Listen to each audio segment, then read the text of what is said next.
बिस्मिल्लाहिर्रहमानिर्रहीम अस्सलाम वालेकुम। आज का जो हमारा टॉपिक है दैट इज़ आईलिड। आईलिड से बहुत से एमसीक्यूज़ आए हुए हैं पास पेपर के अंदर भी, तो मैं कोशिश करूँगा कि जो आईलिड का एक जर्नल ओवरव्यू है वो आपको दे दूँ और इसके साथ साथ आपको इम्पॉर्टेंट टॉपिक्स की मार्किंग भी करा दूँ और बता भी दूँ कि कौन से क्वेश्चन पास पेपर्स के अंदर आए हुए हैं और कौन से हमारे एग्ज़ामिनेशन पॉइंट ऑफ व्यू से इम्पॉर्टेंट हैं। तो आईलिड हमारा फर्स्ट इम्पॉर्टेंट टॉपिक है हमारी बुक में से। जो बुक मैं फ़ॉलो कर रहा हूँ दैट इज़ जतोई। बहुत से कॉलेजेस के अंदर यही पढ़ाई जाती है, तो अब मैं उसी के अकॉर्डिंगली ही चल रहा हूँ। तो आप अपनी जो बुक है, टेक्स्ट बुक है, वो आप खोल सकते हैं। तो साथ साथ जो टॉपिक्स हैं वो मैं आपको कवर करवाता जाऊँगा। तो सबसे पहले हम आईलिड में जो स्ट्रक्चर ऑफ आईलिड है, जो उसकी बेसिक एनाटमी और फिजियोलॉजी है, वो हम देखेंगे। तो स्ट्रक्चर ऑफ आईलिड में आपको पिक्चर भी नज़र आ रही होगी 5.1। इसके साथ साथ मैंने डिस्प्ले भी कर दिया एक पिक्चर। ये थोड़ी सी ज़रा बेहतर पिक्चर है, बुक वाली इतनी जो है वो अच्छी क्वालिटी की नहीं है, तो आप कोई भी देख सकते हैं। तो सबसे पहले जो हमारा आउटर पार्ट है वहाँ पर हमारी स्किन आती है। स्किन जो हमारी आईलिड्स की है उसकी स्पेसिफिक बात ये है कि ये थोड़ी थिन होती है और ट्रांसपेरेंट स्किन ऑफ बॉडी है। It is the thinnest and transparent skin of the body. इसके अंदर आपके हेयर्स भी होते हैं, ग्लैंड्स भी होते हैं, जिनको हम अभी डिस्कस भी करेंगे। इसके बाद हमारा जैसे कि एक जनरल बॉडी डिस्ट्रीब्यूशन होती है स्किन के बाद हमारे पास सबक्यूटेनियस कनेक्टिव टिश्यू आ रहा है। उसके बाद हमारे पास एक मस्कुलर लेयर है, स्ट्राइएटेड मस्कुलर लेयर, जिसके अंदर हमारे पास ऑर्बिकुलरिस ओकुलाई मसल का पैल्पेब्रल पार्ट शामिल है। उसके बाद फिर हमारे पास मस्कुलर लेयर के बाद सब मस्कुलर कनेक्टिव टिश्यू है। उसके बाद हमारे पास फाइब्रस लेयर है, जिसको हम टार्सल लेयर भी कहते हैं, और इसी के अंदर हमारी टार्सल प्लेट भी होती है। फाइब्रस लेयर का जो थिकन सेंट्रल पार्ट होता है उसको हम टार्सल प्लेट कह रहे होते हैं, और जो इसका थिन पार्ट होता है, पैल्पेब्रल पार्ट होता है, उसको हम पैल्पेब्रल फेशिया कहते हैं। इसके बाद हमारे पास बहुत इंपॉर्टेंट स्ट्रक्चर है that is levator muscle aponeurosis. LPS जो हमारा मसल होता है, अब इसका एपोन्यूरोसिस इधर होता है। इट्सेल्फ जो है जो इसका एपोन्यूरोसिस है वो हमारे पास अपर आईलिड के अंदर मौजूद होता है, जबकि इसका जो एक्चुअल मस्कुलर पार्ट होता है वो ऑर्बिट के अंदर होता है। ये हम जब टोसिस पढ़ेंगे तो उसके अंदर उसका ज़्यादा रोल हम देखेंगे। इसके साथ साथ हमारे पास एक नॉन स्ट्राइएटेड मसल है जिसको हम मुलर्स मसल भी कहते हैं, सुपीरियर टार्सल मसल होता है, ये उसके बाद प्रेजेंट होता है। और इसके बाद आपके पास जो कंजक्टाइवा है उसकी मेम्ब्रेनस जो लेयर है वो प्रेजेंट होती है। अगर आप डायग्राम में भी देखेंगे तो आप देख सकते हैं, सबसे पहले आपके पास आपको आई लैशेज़ नज़र आ रही होंगी, उसके बाद स्किन है, इसके बाद आपके पास आपको स्ट्राइएटेड ऑर्बिकुलरिस नज़र आ रहा है ऐसे ज़िगज़ैग पैटर्न के अंदर। कनेक्टिव टिश्यू इतना उन्होंने विजिबल नहीं दिखाया हुआ। टार्सल प्लेट आपको नज़र आ रही होगी। इसी तरह आपको पास लेवेटर मसल का एपोन्यूरोसिस ऊपर आपको नज़र आ रहा है, उसके नीचे आपके पास मुलर मसल है। इसके बाद आप देख सकते हैं कि आपके पास मेम्ब्रेनस लेयर ऑफ कंजक्टाइवा इतना अच्छा नहीं दिखाया हुआ, लेकिन जो मेरी डायग्राम जो मैंने अभी डिस्प्ले किया है इसके अंदर आपको बहुत क्लियरली नज़र आ रहा होगा ये तमाम। ये जस्ट आपने इसको जहन में रखना है, इसके अंदर कोई बहुत इंपॉर्टेंट चीज़ें नहीं आती, लेकिन अगर आपको बेसिक स्ट्रक्चर का पता हो तो आपको काफ़ी हेल्प हो जाती है। So lid margin is important, specifically अगर हम थोड़ी सी आगे पैथोलॉजी या फिर डिजीज़ पढ़ रहे होंगे। तो लिड मार्जिन के अंदर आपके पास एक तो आई लैशेज़ हैं जो कि रोज़ के अंदर अरेंज हो सकती हैं, ग्लैंड्स ऑफ ज़ीस एंड मोल हैं, और इसके साथ साथ आपके पास मीबोबियन ग्लैंड्स के ओरिफिसेस भी हैं। ग्लैंड्स की अगर हम बात कर लें तो हमारे पास जो स्पेसिफिक हमने स्ट्रक्चर्स पढ़े उनके अंदर भी ग्लैंड्स मौजूद हैं। फॉर एग्जांपल जो हमारी स्किन थी उसके अंदर हमारे पास सेबेशियस ग्लैंड भी होते हैं और स्वेट ग्लैंड्स भी होते हैं। तो ये एक यूनिवर्सल सी बात है कि स्किन के अंदर हमारे पास जनरली वैसे भी ग्लैंड मौजूद होते हैं, तो यहाँ पर भी ऐसे ही है। टार्सल प्लेट हमने जैसे कि बात की, जो फाइब्रस लेयर थी हमारी आईलिड के स्ट्रक्चर के अंदर, उसके अंदर मीबोबियन ग्लैंड्स प्रेजेंट होते हैं। अब जो अपर आईलिड होता है उसके अंदर ज़्यादा क्वांटिटी होती है इन ग्लैंड्स की, और जो नीचे वाला आईलिड होता है उसके अंदर थोड़ी होती है। अब इसकी जो स्पेसिफिक बात होती है मीबोबियन ग्लैंड्स की, वो ये होती है कि एक ऑयली सिक्रीशंस प्रोड्यूस करती हैं टीयर फिल्म के लिए। जो हमारा टीयर फिल्म होता है उसकी जो ऑयली पार्ट होता है या जो लिपिड पोर्शन होता है टीयर्स का, वो ये ग्लैंड्स बना रहे होते हैं, ठीक।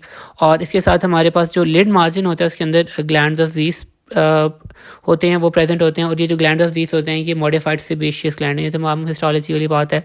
और इसी तरह ग्लैंड्स ऑफ मोल भी होते हैं जो कि आपके बल्ब ऑफ आई लैश के साथ रिलेटेड होते हैं। ये इनका इंट्रोडक्शन इसलिए ज़रूरी है कि अभी आपने जो अगर डिजीज़ पढ़नी है उसके अंदर किसी ना किसी ग्लैंड के अंदर मसला आ रहा होगा, तो थोड़ा सा ओवरव्यू हमारे पास हो तो ये बेहतर रहता है। अगर हम ब्लड सप्लाई की बात करें तो ophthalmic and lacrimal arteries basically provide कर रही होती हैं हमारे आईलिड को।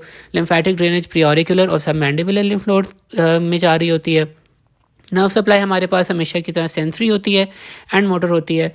मोटर को थोड़ी सी इंपॉर्टेंस इसलिए हम दे रहे हैं क्योंकि हमारे पास जो आगे डिजीज़ आएंगे उसके अंदर किसी न किसी अगर कोई पैरालिसिस हुआ हुआ है या स्पैज़म हुआ हुआ है तो उसके अंदर ये हो सकता है, इंपॉर्टेंट हो सकता है। तो आपको पता होना चाहिए, जर्नली भी पता होना चाहिए, क्योंकि हमने एनाटमी पढ़ी हुई है तो आपको अगर जहन में रहे तो बहुत आसानी रह जाती है। तो हमारे पास लेवेटर मसल था, उसको ऑक्यूलोमोटर नर्व सप्लाई करती है क्रेनियल नर्व 3। ऑर्बिकुलरिस ऑकुलाई मसल को फेशियल नर्व सप्लाई करती है क्रेनियल नर्व 7। और इसके साथ जो आपका मोलर मसल था जो हमारा एक नॉन स्ट्राइएटेड मसल था, इसको हम सुपीरियर टार्सल मसल भी कहते हैं, इसको सिंपैथेटिक नर्व सप्लाई आती है। अब ये जो मोलर मसल होता है इसका बेसिक फंक्शन वैसे ये होता है कि ये जो आपका सुपीरियर टार्सल मसल है ये तो लिफ्ट करता है आपके जो आईलिड को। इसी तरह जो लेवेटर था वो उसके नाम से आपको पता लग रहा है ये भी अपर आईलिड को एलिवेट करता है। और जो ऑर्बिकुलरिस ऑकुलाई होता है ये भी टोन मेंटेन करता है और क्लोज करके रखता है आईलिड को। सो अगर सेंसरी की हम बात करें तो ट्राइजेमिनल नर्व सप्लाई करी होती है, that is cranial nerve number 5, और उसकी ऑप्थेल्मिक एंड मैक्सिलरी डिवीजन्स होती हैं। अब बेसिकली मेरा ख्याल है नर्व अगर आप याद रख लेते हैं, बेसिक आर्टरी याद रख लेते हैं तो कम से कम आपकी फेस सेविंग हो जाती है। वरना रीड करने में आपको MCQs अगर कोई आ जाता है तो आप उसमें कर लेंगे। बाकी उसने अपर आईलिड और लोअर आईलिड की डिवीजन दी हुई है, इसको मेरे ख्याल है याद करने की ज़रूरत नहीं। अपर आईलिड में सुप्राट्रोक्लियर या सुप्रा ऑर्बिटल नर्व्स आएंगी और लोअर के अंदर इंफ्राट्रोक्लियर इंफ्रा ऑर्बिटल, आप इस तरह करके याद रख सकते हैं। दोनों में लैक्रिमल नर्व जो है वो कॉमन आएगी। फंक्शंस की हम बात कर लेते हैं। फंक्शन बेसिकली एक मैकेनिकल प्रोटेक्शन है, एक जैसे कि एक प्रोटेक्टिव लेयर ही है आपके आईलिड्स, तो एक्सटर्नल इंजरी से बचा रहे होते हैं। सेकेंडली जो आपकी टेयर फिल्म होती है उसकी डिस्ट्रीब्यूशन के अंदर इसका बहुत रोल होता है। आईलिड मूवमेंट ऊपर नीचे जिस तरह आईलिड मूव करती हैं तो आपके टीयर्स डिस्ट्रीब्यूट होते हैं, तो एक तरह से जो है आपका जो टीयर्स हैं वो जा रहे होते हैं, डिस्ट्रीब्यूट हो रहे होते हैं। और इसी तरह सपोर्ट आपकी जो टीयर फिल्म को सपोर्ट भी प्रोवाइड कर रहे थे। जो निचला आईलिड का मार्जिन है, लोअर आईलिड मार्जिन है, वो फिजिकली एक सपोर्ट प्रोवाइड कर रहा होता है आपकी टीयर फिल्म को, और डिस्ट्रीब्यूशन के अंदर रोल है। जो थर्ड फंक्शन है हमारा आईलिड का, that is it prevents drying of the tier film, जो कि हमारे ग्लैंड से मेबोमियन ग्लैंड्स वहाँ से ऑयली सिक्रीशन प्रोड्यूस होते हैं। इसी तरह ग्लैंड ऑफ ज़ीस से भी एक neutral lipid type of secretion आ रही होती है। तो ये क्या करते हैं कि हमारी जो टीयर फिल्म है उसके अंदर ड्राइनेस नहीं आते रहते, तो वो लुब्रिकेशन का जो प्रोसेस हो रहा होता है उसके अंदर काफ़ी आसानी रहती है। तो एक मैकेनिकल प्रोटेक्शन भी है, आपकी टीयर फिल्म को मेंटेन एंड डिस्ट्रीब्यूट भी कर रही होती है आईलिड, उसके साथ साथ इटसेल्फ टीयर फिल्म के अंदर ड्राइनेस नहीं आने दे रही होती है, उसके अंदर लुब्रिकेशन का जो कंटेंट है वो आ रहा होता है from the structure of the eyelids. तो ये हमारी जो बेसिक रीड थी वो हो गई। अब जो नेक्स्ट हमारा टॉपिक है that is Claisen. It is important, इसमें से बहुत से SCQs भी आए हुए हैं। सो इसमें से जो SCQs आए हुए हैं उसके अंदर इसकी डेफिनेशन इंपॉर्टेंट है, डेफिनेटली जहाँ पर भी आएगी। इसके बाद जो हमारे पास SCQ आया हुआ है इसके अंदर हमारे पास कॉम्प्लिकेशंस आई हुई हैं, ये आप मार्क कर सकते हैं अपनी बुक के ऊपर। इसके साथ साथ कॉम्प्लिकेशंस के साथ डिफरेंशियल डायग्नोसिस आया हुआ है, इसका ट्रीटमेंट आई हुई है, और ट्रीटमेंट काफ़ी दफ़ा रिपीट हुई हुई है, तो इसको हमने टॉपिक को अच्छी तरह करना है। सो क्लेजियन का जो सिनेरियो आता है वो कैसे आता है कि वो हमेशा आपको बताएगा कि जो भी आपके पास पेशेंट है वो आपको पेनलेस स्वेलिंग के साथ आएगा अपर आईलिड के अंदर।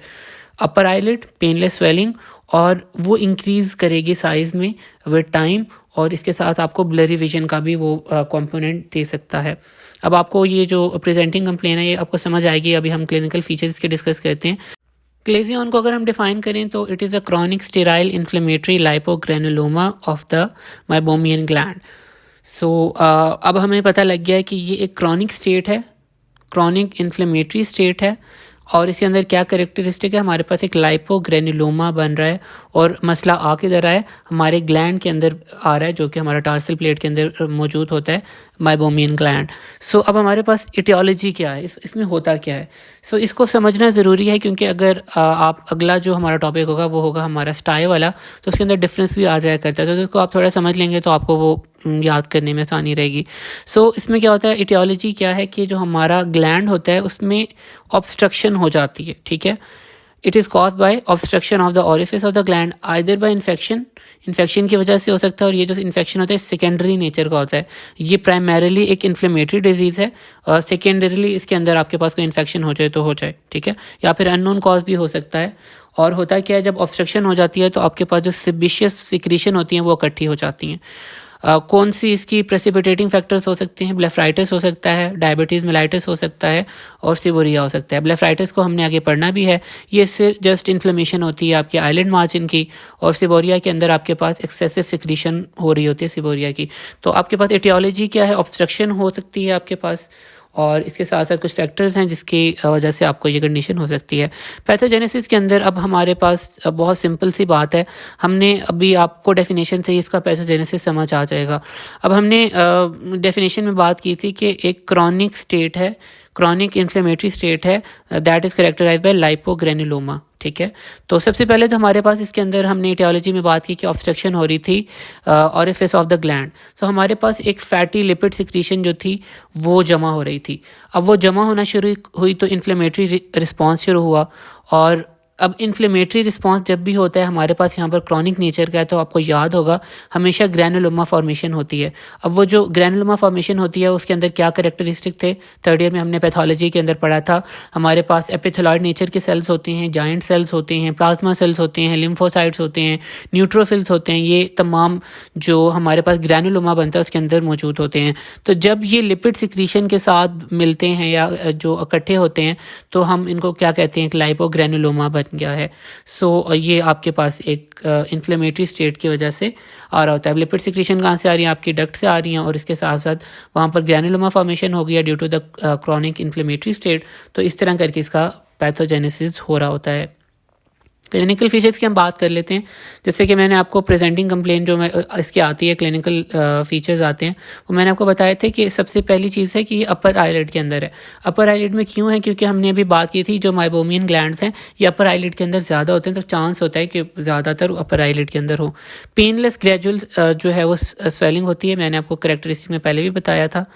और इसके साथ साथ आपको जो है एक स्मॉल नोड्यूल फील हो सकता है पैल्पेशन के अंदर। अगर आप लिड को इवर्ट करके देखेंगे तो आपको कंजक्टाइवा जो है वो रेड नज़र आ सकता है।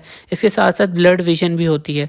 अब जो होती है ना ब्लड विजन, ये क्यों होती है? एस्टैग्मेटिज्म की वजह से हो सकती है, क्योंकि आपका जो क्लेजियन है ये कॉर्निया को प्रेस कर रहा होता है पीछे, ठीक है। सो इस वजह से आपकी ब्लरी विजन होती है। तो इसके अंदर इंपॉर्टेंट बात बस ये याद रखने वाली है करेक्टरिस्टिक्स का ये है कि पेनलेस स्वेलिंग है और इसकी साइज़ बड़ा होता है, और ये इन्फ्लेमेशन की वजह से है, और ज़्यादातर अपर आईलिड को ये इन्वॉल्व कर रही होती है, ठीक। इसके साथ फेट अगर हम बात करें तो क्या होता है? या तो रिजॉल्व हो जाता है, सिंपल सी कोई भी बीमारी हो तो स्पॉन्टेनियसली रिजॉल्व हो जाएगी, या फिर अगर हम अब क्रॉनिक इन्फ्लेमेशन अगर आपको याद हो आपने थर्ड ईयर में पढ़ा था तो उसके भी फेट थे। तो एक तो ये होता था या फाइब्रोसिस हो जाता था या कैल्सिफिकेशन हो जाती थी। तो अगर सही तरह से कंप्लीट रेजोल्यूशन नहीं हुआ तो इसमें भी ऐसे ही है, या तो कंप्लीट रेजोल्यूशन हो जाएगा या फाइब्रोसिस हो जाएगा या कैल्सिफिकेशन हो जाएगी। कुछ जो सेपरेट चीज़ें इसके अंदर हो सकती हैं सेकेंड पॉइंट के अंदर, जो लिक्विफाई कर सकता है जो आपका कंटेंट है जो, और वो कंटेंट क्या बना सकता है? क्लेजियन सिस्ट बना सकता है या फिर माइबोमियन सिस्ट बना सकता है। इसके साथ हमने बात की थी सेकेंडरी इन्फेक्शन की। तो प्राइमरीली तो ये एक इन्फ्लेमेटरी कंडीशन है, लेकिन सेकेंडरी आपको इन्फेक्शन हो सकता है, तो सेकेंडरी इन्फेक्टेड क्लेजियन भी बन सकता है। सो रेजोल्यूशन हो सकती है, फाइब्रोसिस हो सकता है, कैल्सिफिकेशन हो सकती है, लिक्विफैक्शन का प्रोसेस हो सकता है, या फिर इन्फेक्शन हो सकता है। इसके साथ साथ ये बर्स्टिंग भी हो सकती है इसकी कॉन्जेक्टाइवा के थ्रू। कॉम्प्लिकेशन की हम बात करते हैं, ये चीज़ एससीक्यू के अंदर बहुत ज़्यादा आती है। अब कॉम्प्लिकेशन क्या हो सकती हैं? मैकेनिकल टोसिस हो सकता है। टोसिस क्या होता है? ड्रूपिंग ऑफ आईलिड होता है। जब अपर आईलिड के ऊपर एक मैस बन रहा है तो डेफिनेटली वेट आ रहा है और वो आपको मैकेनिकल टोसिस कराएगा। एस्टेग्मेटिज्म करवा सकता है। अब जो एस्टेग्मेटिज्म होता है इसमें क्या होता है कि आपका जो कर्वेचर होता है वो जो आई का वो इम्परफेक्ट हो जाता है, नॉर्मल शेप हो जाती है, और वो ब्लरिंग ऑफ विजन कॉज कर रही होती है। समटाइम्स ऐसे क्यों में ये पूछ लेते हैं कि रिफ्रैक्टिव जो कॉम्प्लिकेशन है आप बताएं क्लेजियन की, या क्लेजियन का अगर सिनेरियो है तो आप वो पूछते हैं कि रिफ्रैक्टिव कॉम्प्लिकेशन क्या है, तो ये इसकी जो है वो रिफ्रैक्टिव कॉम्प्लिकेशन है, blurring of vision due to astigmatism. और इसमें आपको रीज़न इसने लिखी हुई है due to the mechanical pressure over 12 o'clock position of cornea. Differential diagnosis की अगर हम बात करें तो ये भी एससीक्यू में बहुत दफ़ा आया हुआ है। तो अब क्या हो सकता है, अब डिफरेंशियल अब देखिए मैस बन रहा है हमारे पास, एडिनोमा हो सकता है सेबेशियस ग्लैंड का, क्योंकि बहुत से सेबेशियस ग्लैंड मौजूद हैं। सेबेशियस ग्लैंड का कार्सिनोमा हो सकता है, ग्रैनुलोमा बन सकता है सार्कॉइड नेचर का, टीबी डर्मल ट्यूबरकुलोसिस हो सकता है, कोई फंगल इन्फेक्शन हो सकता है, या कोई फॉरेन बॉडी ग्रैनुलोमा भी बन सकता है। तो इसके डिफरेंशियल हो गए। इसके बाद ट्रीटमेंट की हम बात करते हैं। ट्रीटमेंट आई गेस बहुत ज़्यादा रिपीट हुआ है, बहुत से क्वेश्चंस के अंदर आ जाया भी करता है, और पार्ट की तौर पे अगर या फिर अगर आपका फॉर एग्जांपल अगर सिनेरियो आया हुआ है तो हम 3 तरह से इसकी जो है ना 3 तरीक़ों से इसकी हम ट्रीटमेंट कर सकते हैं। या तो हम इसकी कंजर्वेटिव ट्रीटमेंट कर सकते हैं, मेडिकल है और सर्जिकल है। कंजर्वेटिव ट्रीटमेंट में ये है कि मोस्ट ऑफ द केसेस के अंदर तो ये खुद ही रिजॉल्व हो जाता है, ठीक है, और डिसअपीयर हो जाता है स्पॉन्टेनियसली। अगर नहीं हो रहा तो हम कुछ ट्रीटमेंट कर सकते हैं, फॉर एग्जांपल एक्सप्रेशन कर सकते हैं, कंप्रेशन कर सकते हैं। इसके साथ अब वार्म कंप्रेस आपने घरों के अंदर अक्सर देखा होगा, अगर आपको कभी क्लेजियन बना है तो घर वाले कहते हैं कि कोई गर्म चीज़ इसके ऊपर रखें, ठीक है। तो आप सेवरल टाइम्स अ डे आप कोई वार्म कंप्रेस कर सकते हैं। इसके साथ टॉपिकल स्टीरॉयड या एंटीबायोटिक कॉम्बिनेशन ड्रॉप्स आते हैं वो दे सकते हैं, या फिर एंटी इन्फ्लेमेटरी ड्रॉप्स आप दे सकते हैं सिंपल, जो इसकी कंजर्वेटिव ट्रीटमेंट है। इसके अंदर कंप्रेशंस हो गए, टॉपिकल ड्रॉप्स हो गए और anti inflammatory drops. Medical treatment जो है दैट इज़ इंपॉर्टेंट, उसके अंदर आप कॉर्टिकोस्टेरॉइड इंजेक्शन दे सकते हैं, ट्राइएमसिनोन एसीटोनाइड आप दे सकते हैं। ये उस लीजन के अंदर डायरेक्टली भी लगाया जा सकता है थ्रू द कंजक्टाइवा, और इसका सक्सेस रेट बहुत ज़्यादा है। अगर मल्टीपल लीजन्स हैं तो फिर आप इसको सेवरल डोज में दे सकते हैं, सेकेंड डोज भी लगाई जा सकती है, और ये डोज 2 वीक्स के अंदर आपने लगानी होती है। इसको याद करने की ज़रूरत नहीं है, बस आप ये याद कर लें कि कॉर्टिकोस्टेरॉइड इंजेक्शन इम्पॉर्टेंट है। इसके साथ आप सिस्टमिक एंटीबायोटिक्स आप दे सकते हैं, और अगर ब्लेफराइटिस के साथ एसोसिएटेड है आपका जो फॉर एग्जांपल क्लेजियन या फिर एक्नी के साथ रिलेटेड है, तो उस केसेस के अंदर आप सिस्टमिक एंटीबायोटिक्स दे सकते हैं। सर्जिकल ट्रीटमेंट की अगर हम बात करें तो सर्जिकल इंसिजन भी दिया जा सकता है। वर्टिकल इंसिजन होता है और जो कि आप देते हैं सर्जरी के अंदर, और इसके साथ साथ पोस्ट जो सर्जिकल आप ड्रॉप्स देते हैं वो भी एंटीबायोटिक और स्टीरॉयड कॉम्बिनेशन होता है। तो ट्रीटमेंट इंपॉर्टेंट है, कंजर्वेटिव ट्रीटमेंट है। मैं रिपीट कर देता हूँ, कंप्रेशन कर सकते हैं, वार्म कंप्रेसिव दे सकते हैं, ड्रॉप्स डाल सकते हैं, स्टीरॉयड एंटीबायोटिक और एंटी इन्फ्लेमेटरी। मेडिकल के अंदर आपके पास ट्रीटमेंट के अंदर कॉर्टिकोस्टेरॉइड इंजेक्शन है और सिस्टमिक एंटीबायोटिक्स हैं, specifically in cases of blepharitis और एक्नी। और सर्जिकल केसेस के अंदर हम वर्टिकल इंसिजन दे रहे होते हैं। तो ये हमारा जो क्लेजियन का टॉपिक है यहाँ पर कवर होता है। इसके साथ एक छोटी सी चीज़ है मार्जिनल क्लेजियन।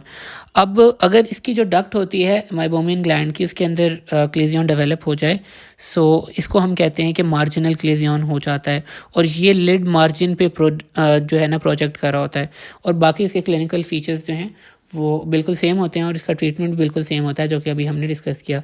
तो हॉर्डियलम को अगर हम डिफाइन करें तो it is N infectious nodule that develops in the eyelid, और ये किस वजह से होता है, स्टेफ ऑरियस की वजह से होता है, और एब्सेस बन जाती है। टाइप इसकी 2 हैं, हॉर्डियलम एक्सटर्नम जिसको हम स्टाई कहते हैं कॉमनली, और ये anterior part of eyelid in the gland of Zeis और लैश फॉलिकल के अंदर होता है।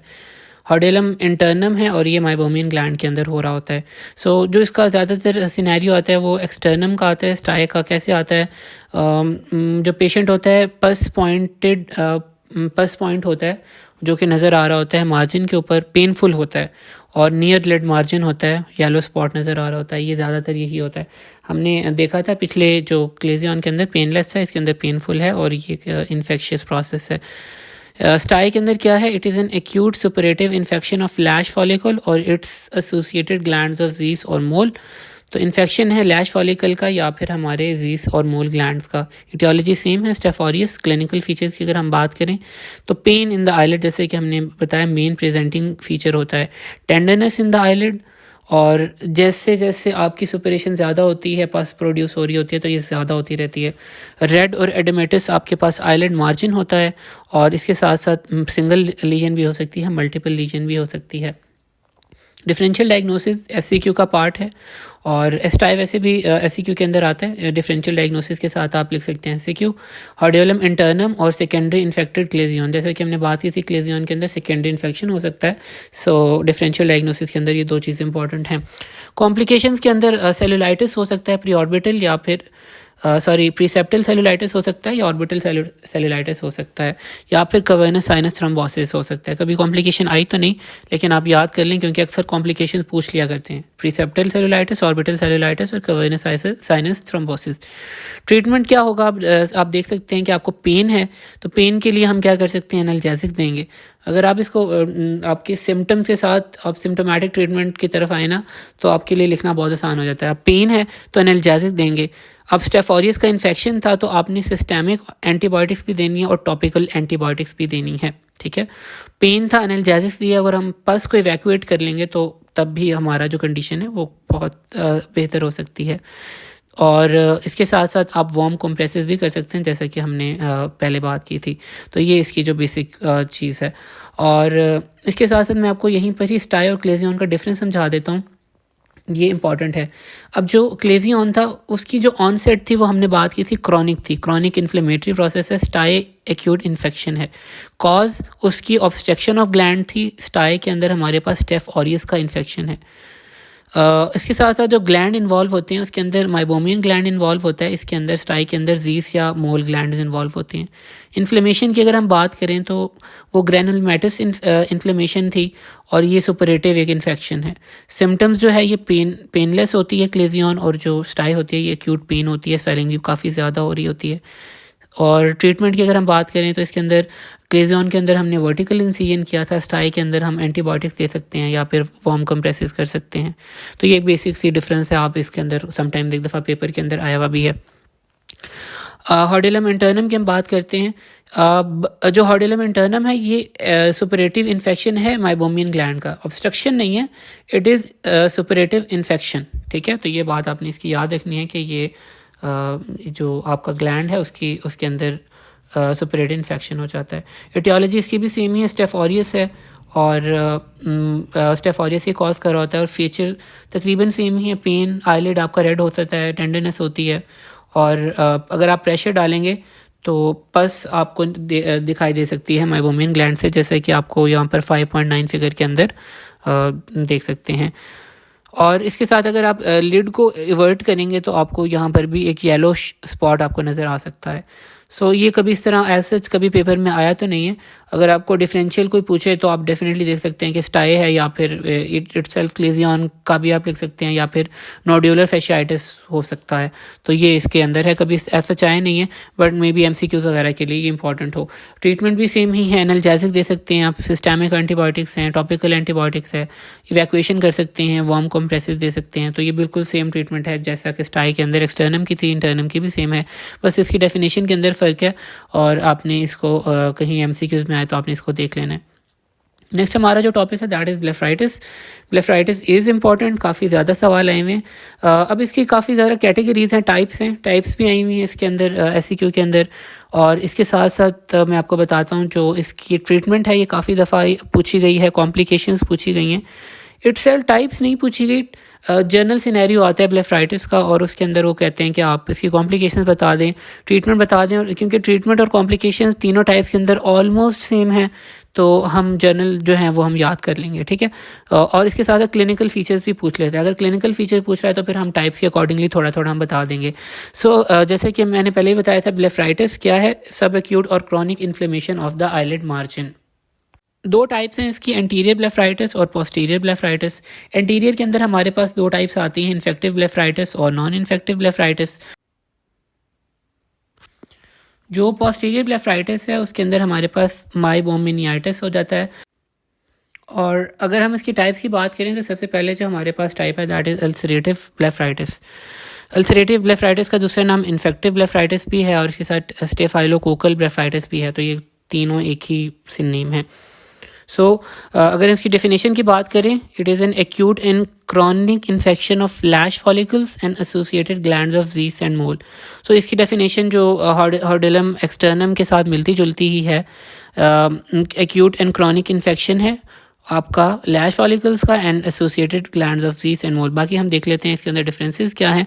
एटियोलॉजी की अगर हम बात करें तो स्टेफाइलोकोकल इन्फेक्शन है या फिर स्टेफ एपिडर्मिडिस की वजह से भी हो सकता है। अगर क्लिनिकल फीचर्स की बात करें, जैसे कि मैंने आपको बताया ये एससीक्यू के अंदर आता है, तो आप मार्क कर सकते हैं एससीक्यू। सिम्टम्स की अगर हम बात करें तो इरिटेशन हो सकती है, इचिंग हो सकती है, lacrimation, glowing of eye lashes and photophobia. Science की अगर हम बात करें तो कुछ इसके स्पेसिफिक पॉइंट्स हैं जो कि इसको डिफ्रेंशिएट करेंगे हॉर्डेलम एक्सटर्नम के साथ।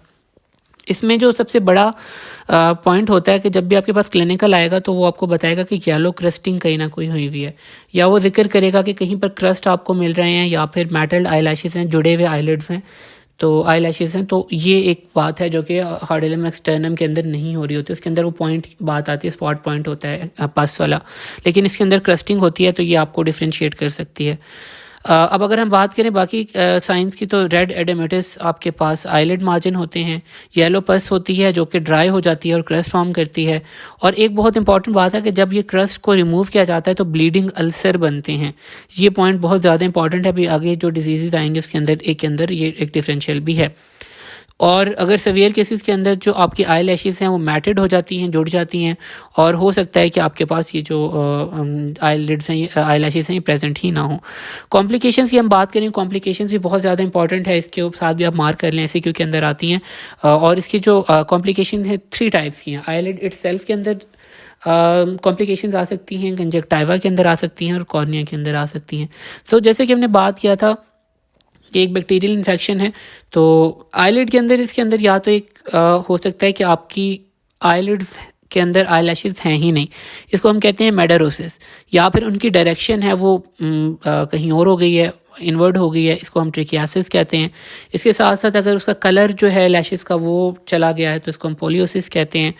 तो और इसकी तरह टोसिस हो गया है, ड्रूपिंग हो गई है, इस वजह से भी हो सकती है।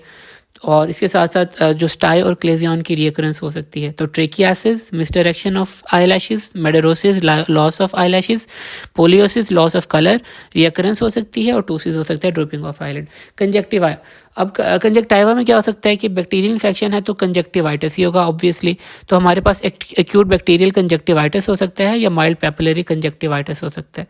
कॉर्निया है, इसके अंदर भी इन्फ्लेमेशन होगी, तो अब बैक्टीरियल इन्फेक्शन है तो उसको हम क्या कहते हैं, केराटाइटिस कहते हैं, इन्फ्लेमेशन ऑफ कॉर्निया को। तो हमारे पास पंक्टेट केराटाइटिस हो सकता है, मार्जिनल केराटाइटिस हो सकता है, जिसको हम कैटारल अल्सर भी कहते हैं। इसी तरह आपके पास टीयर फिल्म इंस्टेबिलिटी भी होती है, और इसके साथ एक और केराटाइटिस हो सकता है जिसको हम कहते हैं फाइलेक्टेनलर केराटाइटिस, अजीब सा नाम है। बहरहाल पंक्टेट केराटाइटिस, मार्जिनल केराटाइटिस और टीयर फिल्म इंस्टेबिलिटी हो सकती है। और जो मार्जिनल केराटाइटिस होता है ये टाइप 1 हाइपर सेंसिटिविटी की वजह से होता है, और जो दूसरे वाला है फाइलेक्टिन्यूलर केराटाइटिस ये टाइप 4 की वजह से होता है। ट्रीटमेंट की अगर हम बात करें तो ये ट्रीटमेंट सेम ही होगी मोस्टली तमाम टाइप्स के अंदर, तो ये आप याद कर लीजिएगा, और ये बहुत ज़्यादा आती हैं एससीक्यू के अंदर। सबसे पहले तो आपको क्रस्टिंग वगैरह हो रही है तो आपको आईलिड हाइजीन का ख्याल रखना पड़ेगा, बेबी शैम्पू से आप वॉश कर सकते हैं। अब इन्फेक्शन है तो एंटीबायोटिक ऑइंटमेंट आप यूज़ करेंगे, और इन्फ्लेमेशन है तो टॉपिकल स्टेरॉयड यूज़ करेंगे, और आर्टिफिशियल टीयर्स हम इस्तेमाल करेंगे, क्योंकि हमने कॉम्प्लिकेशन में देखा था कि टीयर फिल्म इंस्टेबिलिटी हो जाया करती है।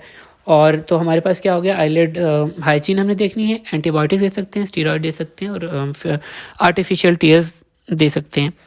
अगला जो हमारा टाइप है दैट इज स्क्वैमस ब्लेफराइटिस, इसका दूसरा नाम नॉन इन्फेक्टिव भी है, या सेबोरिक ब्लेफराइटिस।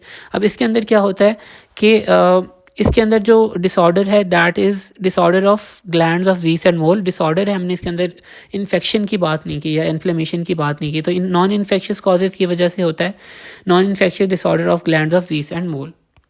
इटियोलॉजी की बात करें तो अक्सर चीज़ों की तरह हमें इसका एग्जैक्ट कॉज हमें नहीं पता, बट मेटाबॉलिक फैक्टर्स एक इम्पॉर्टेंट रोल प्ले कर सकते हैं। कॉजेज़ जो हैं उसके अंदर एसोसिएशन की अगर हम बात करें तो सेबोरिक डर्माटाइटिस, एक्नी और एटोपिक डर्माटाइटिस के साथ इसका ताल्लुक देखा गया है। और इसमें बेसिक जो पैथोलॉजी कह लें, पैथोफिजियोलॉजी कह लें, वो ये है कि हमारे पास जो ग्लैंड्स ऑफ ज़ीस हैं यहाँ पर हमारे पास कुछ लिपिड टाइप नेचर की जो है न्यूट्रल सिक्रीशंस आ रही होती हैं, तो जब वो ब्रेक डाउन होती हैं तो इरिटेटिंग फ्री फैटी एसिड्स बनते हैं, जिसकी वजह से इरिटेशन हो रही होती है। तो अब इसी तरह हम क्लिनिकल फीचर्स की बात कर लेते हैं। क्लिनिकल फीचर्स के साथ आप ऐसे क्यों ज़रूर लिख लें, ये आता है पेपर के अंदर। तो पेशेंट जो है ना वो आपको कंप्लेन करेगा कि वाइटिश मटेरियल आपके लिड मार्जिन के ऊपर आपको प्रेजेंट है और वो बहुत इरिटेट कर रहा है आपको और डिस्कम्फर्ट साथ हो रहा है, ठीक है।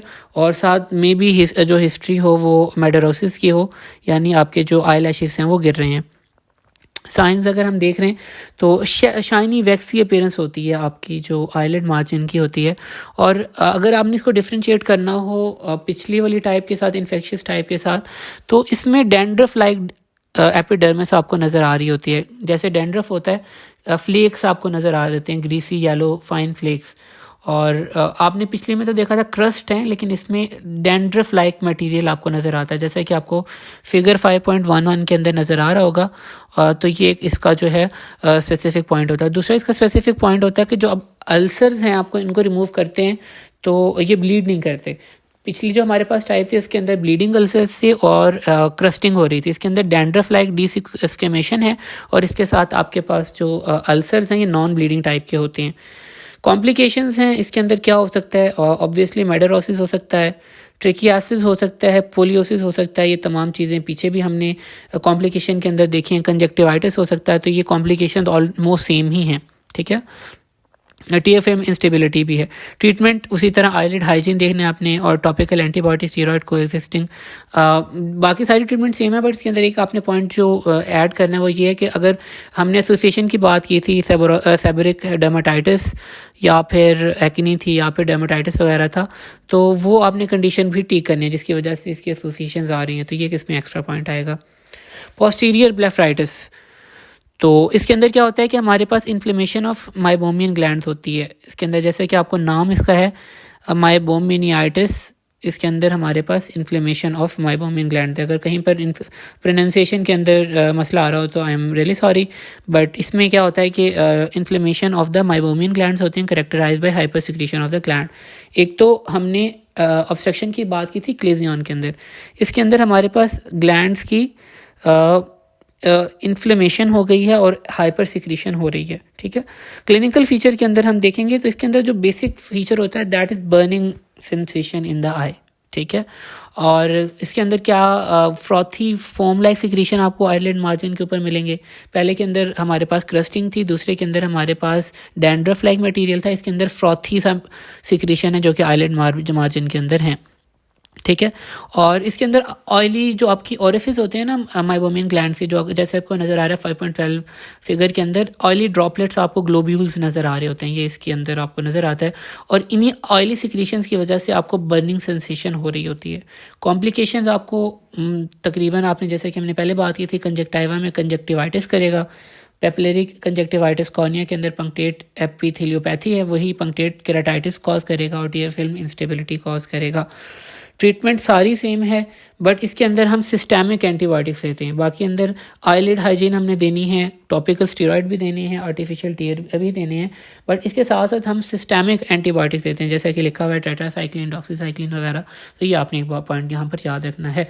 तो यहाँ पर हमारे पास जो ब्लेफराइटिस का है वो ख़त्म हो जाता है।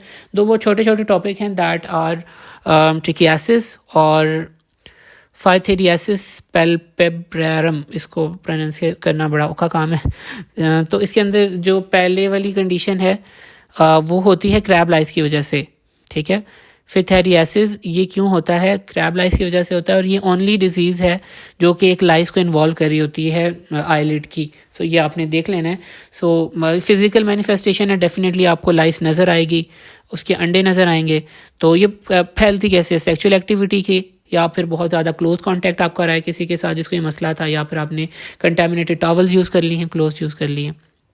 तो क्लिनिकल फीचर क्या है, ब्लेफराइटिस हो सकता है, इचिंग हो सकती है, इरिटेशन। अब डेफिनेटली कोई आपको ऑर्गेनिज्म आपके आईलिड के अंदर है तो आपको इचिंग भी होगी, ब्लेफराइटिस, इन्फ्लेमेशन वगैरह भी हो सकती है। साइंस कैसे होंगे, आप डेफिनेटली आपको जो एग्स नज़र आ सकते हैं, इट्स सेल्फ अडल्ट लाइस नज़र आ सकती है और लिड मार्जिन्स पे आपको इरिथमा वगैरह नज़र आएगा। डायग्नोस कैसे करते हैं आप, स्लिट लैब एग्जामिनेशन करते हैं, आपको वो जो ऑर्गेनिज्म है वो नज़र आ जाता है। ट्रीटमेंट कैसे करेंगे, या तो आप मैकेनिकली रिमूव कर दें लाइस को, या फिर आप इस तरह कर सकते हैं कि आप आई लैशेज़ को ट्रिम कर दें, और या फिर जो एंटी ऑर्थोपोडिक एजेंट्स होते हैं वो आप यूज़ कर लें। फॉर एग्जांपल पाइलोकार्पिन है, येलो मर्क्यूरिक ऑक्साइड है, फाइसोस्टिगमीन है, मेलाथायोन है, ये आप यूज़ कर सकते हैं। सो आप या तो मैकेनिकली रिमूव कर लें, आई लैशेज़ को रिमूव कर लें, या फिर आप टॉपिकल एप्लीकेट्स यूज़ कर लें, पाइलोकार्पिन वगैरह। ट्रिकियासिस, जैसे कि हमने बात की थी पहले भी कॉम्प्लिकेशन के अंदर, तो ब्लेफराइटिस की। सो ट्रिकियासिस के अंदर मिस डायरेक्शन हो जाती है आई लैशेस की टुवर्ड द ग्लोब। अब कॉज क्या हो सकती है? ऑब्वियसली ब्लेफराइटिस की हमने बात की। ट्रोकोमा होता है बैक्टीरियल इन्फेक्शन, क्लेमिडिया ट्रिकोमैटिस की वजह से इसके अंदर भी आपके पास जो ट्रिकियासिस हो जाता है। केमिकल बर्न्स की वजह से आपको ट्रिकियासिस हो सकता है। अब मिस डायरेक्शन, अब जो है ना, किसी भी चीज़ की डायरेक्शन चेंज हो रही है तो उसकी कॉजेज़ में केमिकल इंजरी ज़रूर आएगी। अब अगर हम आगे इंट्रोपियन एक्ट्रोपियन पढ़ेंगे, उसके अंदर भी ये जो केमिकल इंजरीज़ हैं वो ये काम कर सकती हैं कि डायरेक्शन जो आपके नॉर्मल स्ट्रक्चर्स हैं उनकी चेंज कर सकती हैं, या फिर कोई इंजरी वगैरह हो तो तब भी आप ये देख सकते हैं। ट्रिकियासिस में ऐसे क्यों आता है, इसके अंदर एटियोलॉजी इसकी पूछ लिया करते हैं। अब क्लिनिकल फीचर क्या होगा? ऑब्वियसली देखिए, अगर आपको आपके आईलिड्स आईलैशेस अंदर की तरफ आ रही हैं तो आपको इरिटेशन रहेगी, फॉरेन बॉडी सेंसेशन भी रहेगी, बार बार आपकी आंखों से पानी आएगा, लैक्रिमेशन होगी, ठीक है। अब इसके पीछे क्या हो सकता है? कंजक्टिवाइटिस भी हो सकता है, कंजक्टाइवल रेडनेस हो सकती है, कॉर्निया प्रेजेंट है, कॉर्निया के साथ अल्सरेशन हो सकती है, बार बार जो आपकी आईलैश है वो कॉर्निया के ऊपर वो लग रही है, एपिथेलियल डिफेक्ट हो सकता है, कॉर्नियल अल्सरेशन हो सकती है, कंजक्टाइवल रेडनेस हो सकती है, या फिर इन्फेक्शन भी हो सकता है बार बार अगर ट्रॉमा हो रहा है, और आपको सेंसेशन भी प्रोड्यूस होगी। कॉम्प्लिकेशन के अंदर जैसे कि हम बात कर रहे थे, कैराटाइटिस हो सकता है। ऑब्वियसली अब एक एपिथेलियल डिफेक्ट हो रहा है, या अल्सर प्रोड्यूस हो रहा है, या फिर कंजक्टाइवा की रेडनेस हो रही है, इरिटेशन हो रही है, तो वो अल्टीमेटली इन्फेक्शन की तरफ ही जाएगी। कंजक्टिवाइटिस, कैराटाइटिस और कॉर्नियल ओपेसिटी हो सकती है। ट्रीटमेंट क्या होगा? अब आपकी डायरेक्शन दुरुस्त नहीं है आपकी आईलैशेस की, या तो आप वो फॉलिकल्स निकाल लें, एपिलेशन कर दें, या उनको रिमूव कर दें इलेक्ट्रोलाइसिस के थ्रू, क्रायोथेरेपी, फ्रीजिंग कर दें, ऑर्गन लेज़र, कॉन्टैक्ट लेंस वगैरह आप यूज़ कर सकते हैं ताकि पीछे वो डैमेज ही ना करें। सर्जरी भी की जा सकती है। तो ये एक है। डिफरेंशियल इसके दो हैं, सूडोट्रिकियासिस और डायट्रिकियासिस। सूडोट्रिकियासिस के अंदर इंट्रोपियन के बाद ये जो है वो इनवर्ड मूव करते हैं, और डिस्ट्रिकियासिस एक कंजेनिटल एब्नॉर्मली है। सो ये ट्रिकियासिस के अंदर ऐसे क्यों बस एक ही आया हुआ टियोलॉजी वाला, या आप अच्छी तरह देख लें, बाकी आप रीड कर सकते हैं। हमारे जो नेक्स्ट टॉपिक हैं दैट आर एंट्रोपियन, एंड इसके बाद हमारे पास हम स्टडी करेंगे एक्ट्रोपियन। इंट्रोपियन में से वैसे रिलेटिवली कम MCQ आता है, या सिनेरियोस का कम आता है, लेकिन जब भी सिनेरियो आए तो आपके पास एक एजड पेशेंट होगा और उसका मोस्टली लोअर लिड जो है ना वो अफेक्ट हुआ होगा, या फिर इनवर्ड टर्न हुआ होता है। इसके अंदर जो क्वेश्चन आया हुआ है वो ये आया हुआ है कि इसकी एटियोलॉजी बताएं, कॉजेज़ बताएं कि कौन कौन सी कॉजेज़ होती हैं, तो वो उसके टाइप्स अंदर कवर हो जाएंगी। डेफिनेशन हम देख लेते हैं। It is a condition in which eyelid margin is turn toward the eyeball. जैसे ट्रिकियासिस के अंदर आईलैशेस अंदर गई हुई थी, तो इसके अंदर हमारे पास आईलिड मार्जिन ही अंदर टर्न कर जाता है। टाइप्स क्या होती हैं? कंजेनिटल और एक्वायर्ड। एक्वायर्ड के अंदर सिनाइल यानी एज रिलेटेड हो सकता है, सिकाट्रिशियल हो सकता है, और स्पास्टिक हो सकता है। एक्ट्रोपियन की भी तकरीबन क्लासिफिकेशन मिलती जुलती ही है, बस इसमें स्पास्टिक की जगह पैरालिटिक होता है, बाकी कंजेनिटल वो भी इसी तरह उसकी टाइप्स होती हैं। तो ये आपने अच्छी तरह देख लेनी है, ये ज़रूर आनी चाहिए इसकी, और इसके अंदर थोड़ा थोड़ा आपको इनकी कॉजेज़ भी आनी चाहिए, वो मैं आपको बता देता हूँ ताकि आप पेपर में लिखने के काबिल रहें। इटियोलॉजी, सिनाइल या इन्वोल्यूशनल एंट्रोपियन के अंदर क्या होता है कि ये ज़्यादातर लोअर आईलिड के अंदर एल्डरली पीपल को अफेक्ट कर रहा होता है, और इसके अंदर जो प्रीसेप्टल पार्ट होता है ना आपका ऑर्बिकुलरिस ओकुलाई मसल का, वो प्री टार्सल पार्ट के ऊपर ओवरलैप कर जाता है, ओवरराइड कर जाता है। तो ये ओवरलैपिंग की वजह से जो आपका आईलिड मार्जिन है वो इनवर्ड टर्न कर जाता है, ठीक है।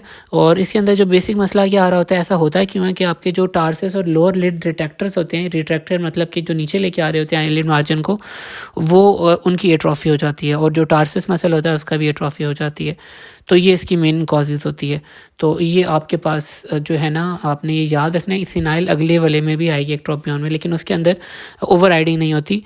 दूसरे जो हमारी टाइप होती है दैट इज सिकाट्रिशियल। सिकाट्रिशियल का वर्ड जहाँ भी आ रहा है वहाँ का मतलब है कि स्कारिंग हुई है, या फिर आपके पास कॉन्ट्रैक्चर हुआ है उस स्ट्रक्चर का।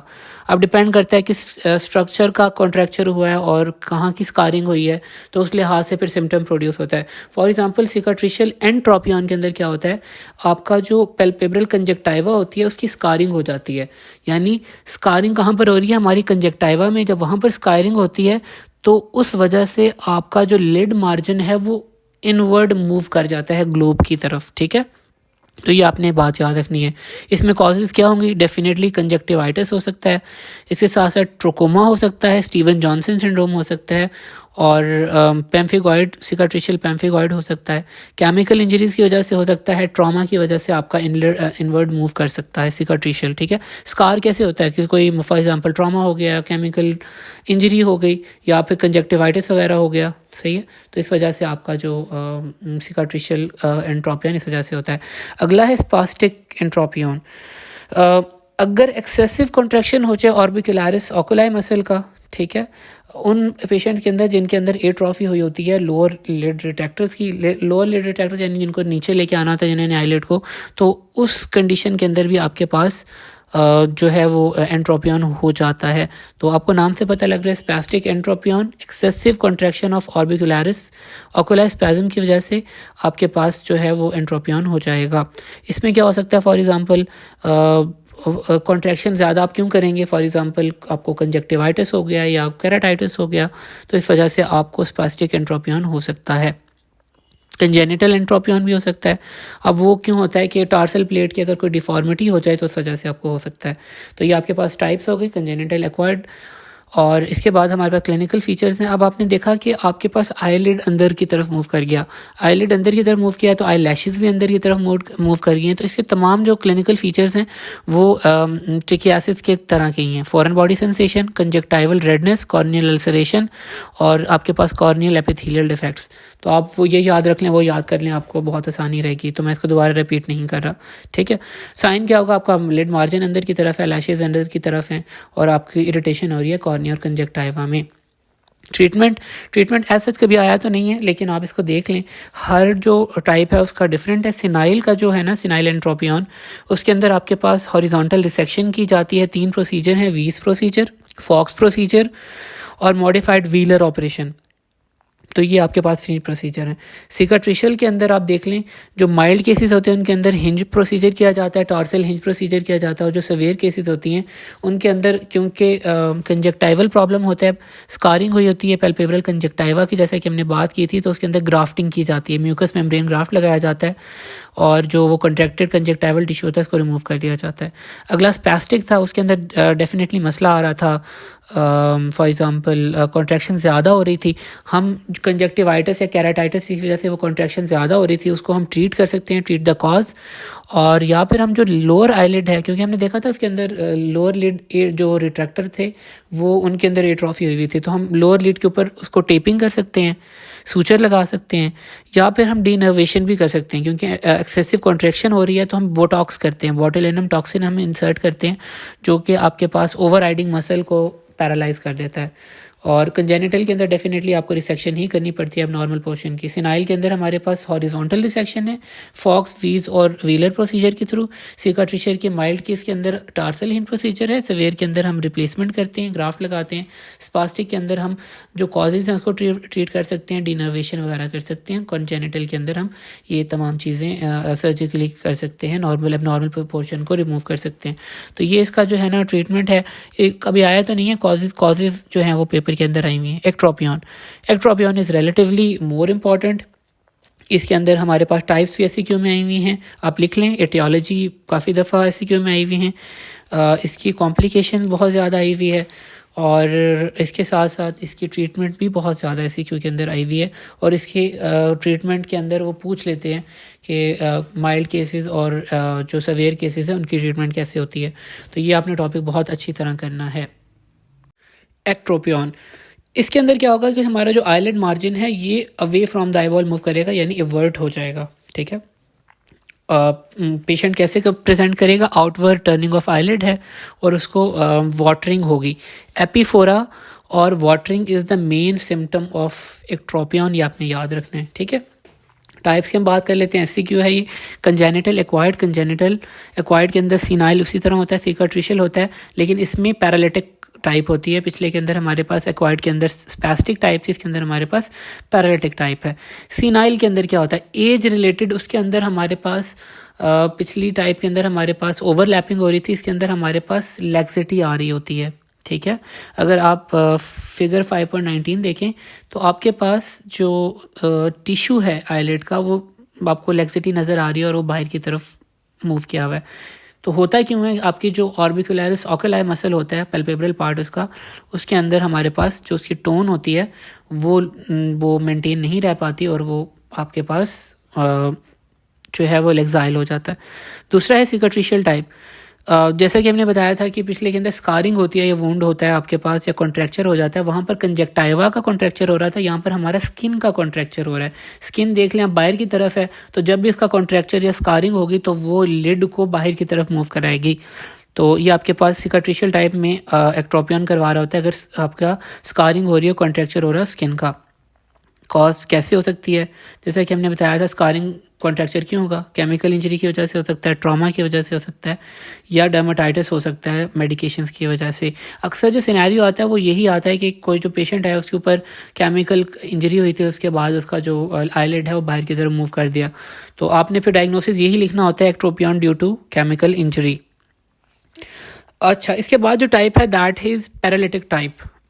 पैरालिटिक टाइप आपको जैसे कि पता लग रहा है पैरालिसिस होगा, किसका पैरालिसिस होगा, ऑर्बिकुलरिस ओकुलाई। बहुत शुरू के अंदर मैंने आपको बताया था कि इसकी नर्व सप्लाई क्या है, फेशियल नर्व, उसका अगर पैरालिसिस हो जाए तो आपको पैरालिटिक एक्ट्रोपियन भी हो जाता है। कंजेनिटल, डेफिनेटली कंजेनिटल रीजंस की वजह से होगा। एक सवाल इसका एक और आता है कि कॉम्प्लिकेशन बताएं। अब आप देखें कि आपका जो आईलिड मार्जिन है वो बाहर की तरफ मूव कर रहा है, तो एक तरह से सरफेस एरिया जो है ना वो एक ज़्यादा हो रहा है। और हमने फंक्शन पढ़ा था आईलिड का कि वो लोअर बॉर्डर जो उसका लोअर मार्जिन होता है, लोअर आईलिड होता है, वो टीयर फिल्म के डिस्ट्रीब्यूशन के अंदर और टीयर फिल्म को होल्ड करने में हेल्प कर रहा होता है। अब टीयर्स क्या कराते हैं, वो ड्राइनेस से बचा रहे होते हैं। जब वो लोअर मार्जिन ही बाहर चला गया तो ये काम नहीं हो पा रहा था, जिस वजह से आपको केराटाइटिस और कंजक्टिवाइटिस में ड्राइनेस हो सकती है। तो इसका क्या कॉम्प्लिकेशन होती है, एक्सपोजर केराटाइटिस वगैरह हो सकता है। ठीक है, तो ये आपने याद रखना है कि इसकी एक ही कॉम्प्लिकेशन होती है, dryness of I, exposure keratitis वगैरह। क्लिनिकल फीचर्स की अगर हम बात करें तो जैसा कि मैंने आपको बताया था, मेन इसका जो फीचर होता है वो एपीफोरा होता है। ठीक है, और यहाँ पर लिखा हुआ भी है कि सिम्टम, जो मेन सिम्टम्स होते हैं वो exposure of lower bulbar and palpebral conjunctiva की वजह से होता है, और लॉस ऑफ टीयर फिल्म और सपोर्ट ऑफ टीयर फिल्म नहीं हो पाती, जिस वजह से आपके सिम्टम्स आ रहे होते हैं। Epiphora, chronic conjunctivitis, exposure keratitis, eczema, dermatitis, dryness वाली ये तमाम सिम्टम्स जो है ना ये आपने याद रखने ट्रोपियन के अंदर आते हैं। ग्रेड्स, अब आप अगर फिगर 5.24 देखें तो इसके अंदर आपको नज़र आ रहा है कि सिर्फ आपका पंक्टम विजिबल है। ठीक है, नेजल साइड के ऊपर पंक्टम विजिबल है, तो ये ग्रेड 1 एक्ट्रोपियन होता है। अगर आपके पास लिड मार्जिन भी इन्वर्ट है और आपको पैल्पेब्रल कंजक्टाइवा नज़र आ रहा है जैसे कि 5.19 के अंदर, तो आप देख सकते हैं कि ये आपका ग्रेड 2 एक्ट्रोपियन है, सिनाइल एक्ट्रोपियन है। और ग्रेड 3 के अंदर क्या होता है, अगर आपको फॉर्निकल कंजक्टाइवा भी नज़र आ रहा है कि वो जो कंजक्टाइवा वो आई का कंजक्टाइवा और जहाँ पर वो लिड का मिल रहा था उसको फॉर्निक्स कह रहे होते हैं, फॉर्निकल कंजक्टाइवा, तो वहाँ वो भी अगर आपको नज़र आ रहा है तो ये ग्रेड 3 है और ये काफ़ी सवेयर किस्म का होता है। ट्रीटमेंट की हम बात करें, ट्रीटमेंट काफ़ी ज़्यादा पेपर के अंदर आया हुआ है। इसको हम दो तरह से देख सकते हैं। पहले मैं आपको जनरल बता देता हूँ, जिसमें पेपर में आता है वो भी मैं बता देता हूँ। सिनाइल एक्ट्रोपियन एज रिलेटेड है, इसके अंदर तीन प्रोसीजर्स हम करते हैं। मीडियल कंजक्टिवोप्लास्टी, हॉरिजॉन्टल लिड शॉर्टनिंग और मॉडिफाइड कोहंट ज़ाइमेनॉस्की प्रोसीजर। ये कोई रशियन बंदा होगा डेफिनेटली। कोहंट ज़ाइमेनॉस्की, एस से शुरू के अंदर ज़ाइमेनॉस्की प्रोसीजर, मीडियल कंजक्टिवोप्लास्टी और हॉरिजॉन्टल लिड शॉर्टनिंग। इसके अंदर जो मीडियल कंजक्टिवोप्लास्टी है ये माइल्ड केसेस के अंदर होती हैं, और ये जो रशियन वाला प्रोसीजर है ज़ाइमेनॉस्की प्रोसीजर, ये सेवियर केसेस के अंदर होती है। सिकाट्रिशियल केसेस जिसके अंदर हमारे पास स्कारिंग और वगैरह होती है, उसके अंदर दो तीन प्रोसीजर होते हैं। VY ऑपरेशन करते हैं, जेड प्लास्टी करते हैं, स्किन ग्राफ्ट करते हैं। VY जो ऑपरेशन है ये भी माइल्ड केसेस के अंदर होता है, जेड प्लास्टी भी हम मॉडरेट डिग्री एक्ट्रोपियन के अंदर कर रहे होते हैं। पैरालिटिक डेफिनेटली फेशियल नर्व की पालसी है, हम एक तो उसको रिकवरी के लिए टाइम देंगे, हम टीयर्स इस्तेमाल कर सकते हैं, आर्टिफिशियल लुब्रिकेशन इस्तेमाल कर सकते हैं ऑइंटमेंट के फॉर्म्स के अंदर, और टार्सोरेफी कर सकते हैं till there is recovery of 7 nerve function. तो आपने ये याद रखना है। कंजेनिटल एक्ट्रोपियन, कंजेनिटल जहाँ भी आपकी बात आएगी वो सर्जिकल रिपेयर पे ही ख़त्म होगी। अच्छा, यहाँ सवाल ये आता है कि आप बताएं कि माइल्ड केसेस को कैसे मैनेजमेंट करते हैं और आप सवेयर केसेस को कैसे मैनेजमेंट करते हैं। माइल्ड केसेस के अंदर हम VY ऑपरेशन कर सकते हैं, जेड प्लास्टी कर सकते हैं, मीडियल कंजक्टिवोप्लास्टी कर सकते हैं। और सेवियर केसेस के अंदर हम कोहन-ज़ाइमेनॉस्की प्रोसीजर करते हैं। ये सीनाइल, वो जस्ट पूछ रहा होता है कि माइल्ड केसेस को कैसे करना है, सेवियर को। अगर तो वो सीनाइल के अंदर पूछ ले कि माइल्ड को कैसे करना है और सेवियर को कैसे करना है, फिर तो आप एक प्रोसीजर ही लिखेंगे, मीडियल कंजक्टिवोप्लास्टी। और इसके साथ साथ अगर सेवियर का पूछ रहा है तो फिर आप ज़ाइमेनॉस्की प्रोसीजर भी लिख सकते हैं। जो उसका दूसरा प्रोसीजर है हॉरिजॉन्टल लिड शॉर्टनिंग, वो मॉडरेट केस के अंदर होता है, ठीक है। ये आप ये भी लिख सकते हैं अगर आप लिखना चाहें तो ये आपका इंपॉर्टेंट है, ये काफ़ी इंपॉर्टेंट है। आपने इसकी ट्रीटमेंट भी देख लेना है और इसके टाइप्स वगैरह भी देख लेना है। एक एक पॉइंट बस याद रख लें कि किस वजह से होता है, तो ये सफिशिएंट होगा पेपर के अंदर लिखने के लिए। अगला जो हमारा टॉपिक है that is ptosis. It is the most important topic. सबसे ज़्यादा क्वेश्चन इसी में से आए हुए हैं, इसकी हर चीज़ ही तकरीबन इंपॉर्टेंट है। मेन जो क्वेश्चन आए हुए हैं, क्लासिफिकेशन आई हुई है, इसके साथ साथ इंडिविजुअल न्यूरोजेनिक टोसिस की टाइप है वो पूछी गई है। इसके साथ साथ इसकी ट्रीटमेंट बहुत दफ़ा पेपर के अंदर आई हुई है। टोसिस या फिर ब्लेफरोटोसिस, इसको हम क्या कहते हैं, नॉर्मल ड्रूपिंग ऑफ आईलिड, यानी अपर जो आपका आईलिड होता है वो थोड़ा सा नीचे की तरफ आ जाता है। नॉर्मल जो आपकी पैल्पेब्रल हाइट होती है, फेशियल हाइट होती है, वो कम हो जाती है। अब इसकी डिफरेंशिएट क्या होता है कि फॉल्स इंप्रेशन कैसे आ सकता है, इन ऑप्थेलमस के अंदर या माइक्रोऑप्थेल्मिया के अंदर भी ये फॉल्स इंप्रेशन आ सकता है। डिफरेंशियल कर लें या कंडीशन जो कि फॉल्स इंप्रेशन टोसिस की बना रही होती हैं। क्लासिफिकेशन की अगर हम बात करें, दो तरह की क्लासिफिकेशन होती है। एक क्लासिफिकेशन ऐसी होती है कि यूनिलैटरल और बायलैटरल, एक तरफ टोसिस हो गया या दोनों तरफ टोसिस हो गया है। दूसरा कंजेनिटल और एक्वायर्ड फॉर्म के अंदर लिखी हुई है। कंजेनिटल फॉर्म के अंदर आपके पास 2 टाइप्स आ जाती हैं और एक्वायर्ड के अंदर 4 टाइप्स आ जाती हैं, न्यूरोजेनिक, मायोजेनिक, एपोन्यूरोटिक और मैकेनिकल। कंजेनिटल के अंदर 2 टाइप्स हैं हमारे पास। कंजेनिटल के अंदर डेफिनेटली कोई कंजेनिटल एबनॉर्मेलिटी है जिसकी वजह से आपके पास मेन मसल अपर आईलिड का जो कि मेंटेन करके रख रहा होता था आईलिड को, दैट वाज लिवेटर मसल जो आपका था, जो कि जिसको हम सप्लाई कर रहे थे थर्ड क्रेनियल नर्व से, सही है, ऑक्यूलोमोटर से। तो उसकी या तो आपके पास नर्व सप्लाई के अंदर मसला आ जाए या उसके टेंडन के अंदर मसला आ जाए या इटसेल्फ मसल डेवलप ना हो पाए, तो आपको कंजेनिटल टोसिस हो जाता है। पहली टाइप है सिंपल कंजेनिटल टोसिस, ये यूनिलैटरल होता है। इसके अंदर एक फीचर ये होता है कि आपका जो आईलिड क्रीज होता है वो एब्सेंट होता है। फॉर एग्जांपल आप 5.25 फिगर में देख सकते हैं, उसने दिखाया हुआ है। और जो आपका टोटिक लिड होता है ये हायर देन नॉर्मल लिड होता है।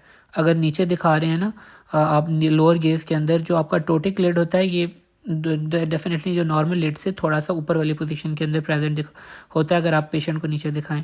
और जो लिवेटर फंक्शन है डेफिनेटली लिवेटर के अंदर ही प्रॉब्लम आ रहा है तो उसका फंक्शन भी डिक्रीज होगा। दूसरा जो आपके पास टोसिस होता है जिसको हम सिनकाइनेटिक टोसिस कहते हैं या Marcus gun jaw winking ptosis होता है, ये इंपॉर्टेंट है, ये आपको ज़रूर जो है वो आना चाहिए।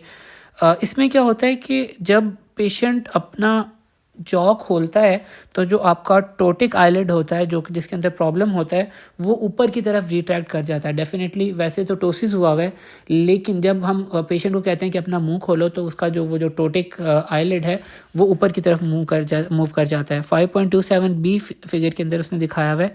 5.27 ए के अंदर वो नॉर्मल है, 27 के अंदर उसने खोला है तो आप देख सकते हैं उसका जो आईलिड है वो खुल गया है। तो ये इसको हम कहते हैं Marcus gun jaw winking ptosis, ठीक है।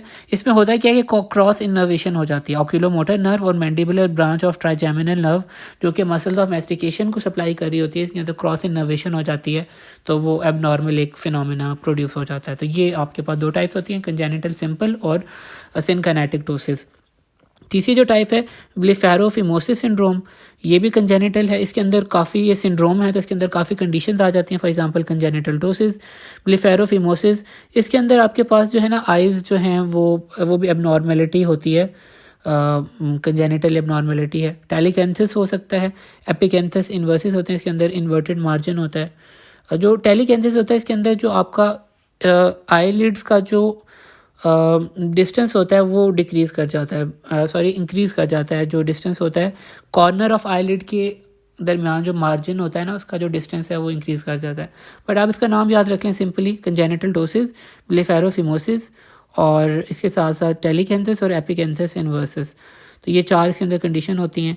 ये आप याद कर लें। तो बेसिकली इसको अंदर याद करने की ज़रूरत नहीं है, बट बहरहाल इसको जो कंजेनिटल टोसिस की जो आपको टाइप्स हैं वो ज़रूर आनी चाहिए। दूसरा जो टाइप है that is neurogenic ptosis. Neurogenic आपको पता लग रहा है नर्व के अंदर मसला आ रहा है। नर्व कौन सी थी हमारे पास? थर्ड नर्व थी जो कि लिवेटर को सप्लाई कर रही थी। सो हमारे पास थर्ड नर्व पैल्सी आ सकती है।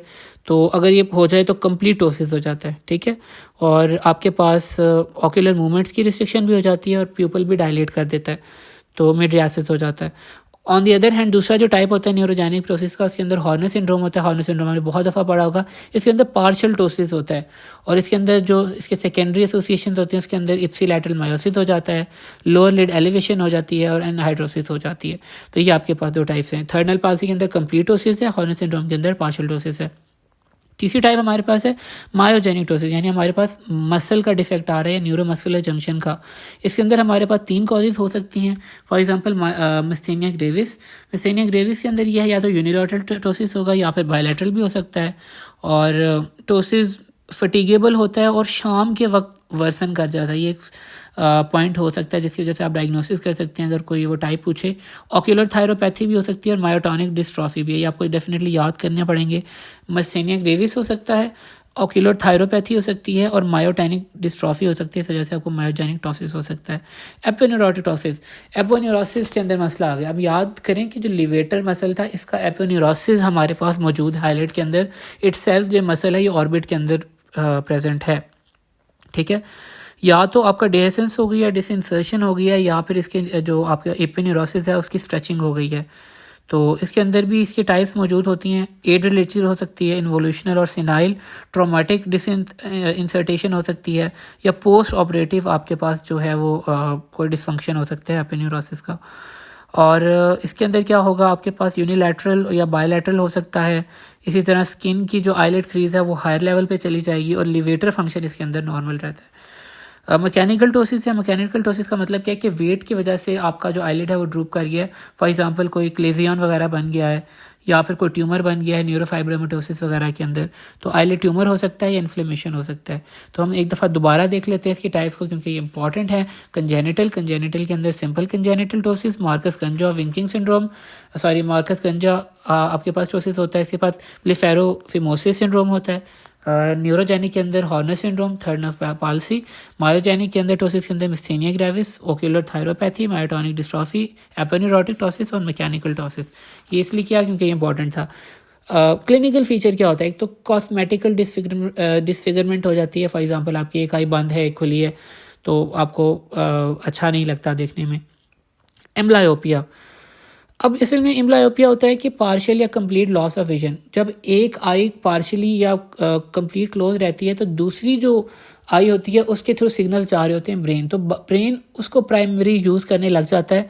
तो जब दूसरी आई यूज़ नहीं हो पा रही होती तो उसके अंदर एक डिफेक्ट प्रोड्यूस हो जाता है और उसके अंदर पार्शियल या फिर कंप्लीट लॉस ऑफ विजन हो जाता है। ये specifically below 9 year of age जब डेवलपमेंट हो रही होती है विजन की तब ये होता है, इसके अलावा नहीं। तो वो फिर जो आई है वो दूसरी आई के ऊपर ज़्यादा कर रही होती है, डिपेंड कर रही होता है। तो इवन अगर आप ट्रीट भी कर दें तब भी ये रहता है, ठीक है।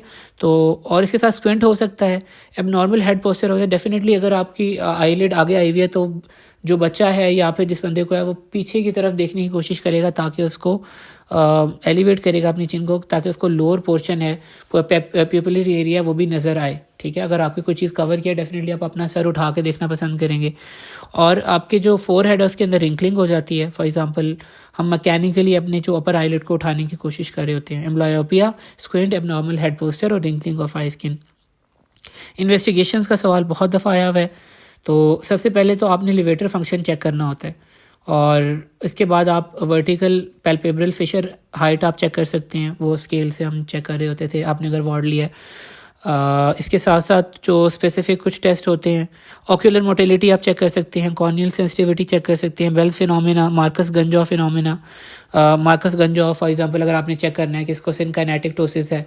फिर स्पेसिफिक टाइप्स को हम चेक कर सकते हैं, टेंसिलॉन टेस्ट और आइस टेस्ट हम कर सकते हैं मिस्थेनिया ग्रेविस देखने के लिए। फिनाइलेफ्रीन टेस्ट कर सकते हैं अगर हमने हॉर्नेट सिंड्रोम को चेक करना है। तो फिर टाइप्स को चेक करने के लिए हम स्पेसिफिक इन्वेस्टिगेशन भी करा सकते हैं। पर जनरल हमारे पास लिवेटर फंक्शन टेस्ट है, पैल्पेब्रल फिशर हाइट हम चेक कर सकते हैं।